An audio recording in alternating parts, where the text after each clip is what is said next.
Hi, everybody. This is Jarrod Music, your host here at the Entrepreneur Aligned podcast. And today I wanted to have a conversation about private real estate. So, this is usually one of the top asset classes that new families who are coming in to work with us want to have a conversation about. And they typically start that conversation one of two ways. The first way is we already have some. We have some directly held real estate or small syndication, closely held real estate, and we'd like you to take a look at it and help us determine if we're managing it appropriately. The second way that conversation starts is outside of our house, we don't have any real estate, but we've heard that it's a great thing to own. We want to figure out how to build out a portfolio. So those conversations are really focused on the asset class, but not necessarily what the return characteristics look like. So when we talk about closely held real estate, it typically falls into one of two categories. The first being cash flowing real estate. And that's usually what most of our entrepreneur families want. Hey, we have this business, it's growing. That's where our equity appreciation is coming in. It's kicking off cash flow that covers our lifestyle plus extra, which is usually how we end up in the private real estate bucket. And we really want to have some income coming in and some asset protection coming in that isn't tied to the business. So we'd like to buy a single family rental, multifamily, we want some commercial property, whatever that is. But usually the number one objective is we want this return to look different than what our business is doing. And we'd like that to provide some air quotes, passive cash flow, right? Everybody who has done real estate investing directly understands that there is no such thing as truly passive real estate. I'm holding up my hand here for those of you listening. That has been me in the past as well. Even the best deal that's out there is rarely entirely passive. So if you're thinking about real estate from that perspective, wanting to generate cash flow, that's a great place to start. So the other approach on closely held real estate is something on the appreciation side, where you're buying something and you're hoping to add value to it and then be able to have some type of exit. So a dilapidated commercial building in a fast-growing area. Hey, we're going to go in, we're going to acquire this building for $500,000. We're going to put $250,000 into it and then turn around and sell that for like a tenant user, right? Somebody who wants to occupy it, use it for their primary business, and you want to put it back on the market. So those deals are time limited and you're seeking equity appreciation. This is usually not what our client families are asking us for, principally because you can put that money back to work inside your business and it's going to grow faster than just about anything else you can do from an investment standpoint. So as I've talked about on this podcast previously, if you're doing any investing as a closely held business owner, what you should be seeking is a return profile that looks different than what your business is going to do. Meaning, if there are going to be conditions that would cause your business to struggle for a period of time, you'd really like your investments to be doing something different where they're not struggling during that time period. So that can be cash and really low volatility, things like premium money market that are just going to hold on and, hey, we can draw on that bucket if we have a tough time period in the business. It could just be other types of investments which are going to run in a way that isn't directly connected to your business. And I talk about those in other podcasts. Feel free to go through the history and look at creating your own investment policy statement and your own investment policy documents. So usually we're not working with clients on development, some of those time limited real estate projects. If you do find yourself doing that, make sure that you have a very clear understanding about when you're acquiring, what is going to need to happen to that property, and what your exit timeline looks like. Occasionally, we will also have clients that are looking at just pure raw land, and they're saying, hey, I feel like I have some insight, or I know someone who has some insight about raw land in areas that are going to be developing quickly over the next 5 to 10 years. We'd like to just buy usually agricultural land, something like that is going to be in the path of development. again, be sure that you're consciously looking at the time horizon that you're going to hold on to that land just for pure appreciation. And again, if it's not part of your primary business or you don't have any special access to information or insight about the area, it's probably not the best approach for you. So let's go back to the type that we get asked about most commonly by our client families, and that's income producing real estate. So we'll kind of walk through the different types of real estate that you might be looking at, and then the different types of structures that you might be looking at. So first off is the most common because we all have experience with it, single family housing. Maybe this is a property that you're moving from one house to another and you'd like to maintain it as a rental property. Fairly common, usually can be owned directly by you. We always recommend putting those in a different ownership vehicle just for protection of your overall assets. So typically that's going to be moving the property into an LLC. You're going to want to start doing your accounting differently than when it was previously your home. So you want to make sure that you're depreciating that property and you're recording all of your accounting and expenditures appropriately. So typically you're going to want to split out your bank accounts into a separate bank account that's underneath that LLC, and then have some type of accounting software that's tracking what you're doing there, and make sure that your accounting team, your CPA team that's rolling all of that up for you for filing at the end of the year is confident in the numbers and understands what's going on with the property. So fairly straightforward.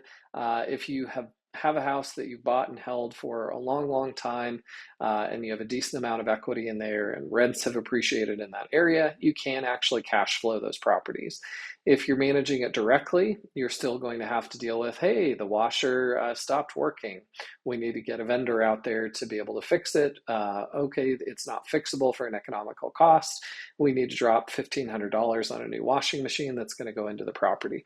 Those things will come up. There's a variety of different methodologies you can look at to forecast your expenditures on the property, typically forecasting that you're going to need to spend about 1% of the equity value of the property on maintenance every year is a good conservative place to start. So if you have $1 million home, plan on spending 10 grand a year on maintenance. You've got principal and interest if you have a mortgage, you have property taxes, you may have assessments for things like sidewalk repairs from the city, et cetera, et cetera. So build all those into your financial model and look at what your return on equity is. So if you have a $500,000 mortgage, you have $500,000 of equity in that property, what type of return are you getting in terms of cash flow? Now, we can separate out the equity appreciation that you would get. So if property in that area is typically going to increase by 3% a year over a longer time horizon, you can build that into your model. But that kind of departs from what we're looking at, which is a cash return. So what am I getting net of expenses on my $500,000 of equity in that property? That's what you want to be looking at. Now, if you're looking at, okay, I want to buy a single family property that hasn't been my primary residence in the past, again, you're looking at what do I want to buy? What are going to be the headaches of leasing it out, upkeep, property turnover, all of the different things that go with property management, and build those into a financial model. So we typically have clients who have done this in the past and no longer want to do it, because after you've done one or two of these and it's not your primary business, you've usually figured out that A, they don't cash flow as well as you think they would, and B, they're typically more hassle than you want to deal with. If you're going to have a portfolio of single family properties, you want to emphasize that word portfolio and have multiple properties where you start to get some economies of scale in property management, because those property management companies, between the leasing cost, property turnover, all of those different things, vacancy periods, they're going to eat into your cash return on any of those investment properties. So you want to get to the point where you can either start hiring them at a discounted rate, or you can bring in your own in-house property management and somebody who's going to handle those 11 o'clock at night calls when a water pipe is leaking. So typically not the greatest return, but in a lot of cases, what we see is people just want to try owning real estate directly. They want to try having a larger real estate portfolio. go ahead, give it a try. Maybe you're one of those people who really enjoys doing the maintenance work. Maybe you're one of those people who really enjoys leasing with tenants and dealing with tenants. It's a great human interaction thing sometimes. Knock yourself out. But I would say you would not be in the majority of the client families that we work with. Entrepreneurs, we're busy running our businesses. That's where we should be spending our time and energy, and that's where our talent really lies, not necessarily in managing individual rentals. Now, if you're looking at multifamily properties, so these can be duplexes, triplexes, up to full apartment complexes. Now you're able to get a little bit more of sort of a portfolio effect from one or two properties, right? So let's say that you own a small apartment complex that has 16 units. In real estate, typically you're referring to that as we own 16 doors, right? So you may be turning over a unit every month or more than one unit a month. If you have a property like that, it can start to make more sense to have, an internal property manager that's managing one of those. We do have a number of clients that own and manage smaller apartment complexes. It's kind of its own animal. I would really recommend that if you're looking at that, forecast in from your financial model, having on-site property management or at least on-call property management as part of your financial model. It's very difficult to run your business and run a small apartment complex at the same time. Now, once we've really moved beyond that, we can start looking at things like commercial properties. This can be a really great use, especially if you need space for your primary business. So you can acquire some of these properties, you can occupy a portion of it, you can rent out the others. You're already on site, maybe you already have an on-site office manager who's running things on the day-to-day for your business. You can add additional duties to, hey, you're now the point of contact. If we own, let's say, a 3-space commercial property and we occupy one, we have tenants in the other two, well, your office manager now gets to take over all the day-to-day management of those other properties. Now it's starting to feel maybe a little bit more like passive cash flow because you're able to staff for it appropriately. You already have those costs accounted for. Maybe you bonus out that person for doing that additional work as part of, on top of their additional duties. There's a number of creative ways that we've seen that done. So typically I tend to lean more toward commercial as feeling a little bit more passive. These are businesses who are occupying them. They're there for a business purpose. You don't tend to get the 11 o'clock at night, something's leaking calls. You can manage it a little bit more during work hours. And if you have an owner-occupied property that is adjacent to or in the same building, so much the better.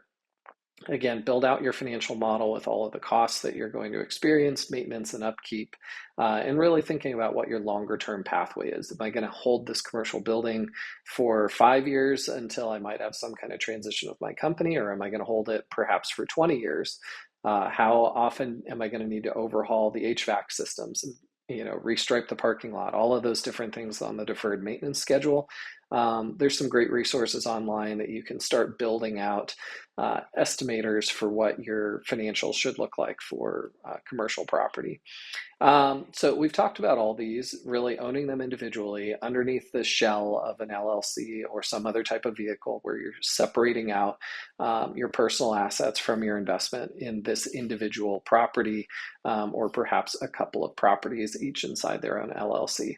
When we go beyond that, now we start to get into the realm of what are called syndications, meaning there's some other vehicle that is created and a group of investors are coming together to purchase, own, manage, sell, whatever the strategy is for that particular property or basket of properties. And this is where, again, we're starting to get more toward potentially passive cash flows. So typically there's going to be a managing member or a general partner, and you're coming in as a limited partner, and you're investing capital into that portfolio. So we will see these oftentimes as like baskets of similar types of properties where maybe they own a number of different retail buildings or a number of different medical office buildings, whatever those look like. And they'll have investment minimums.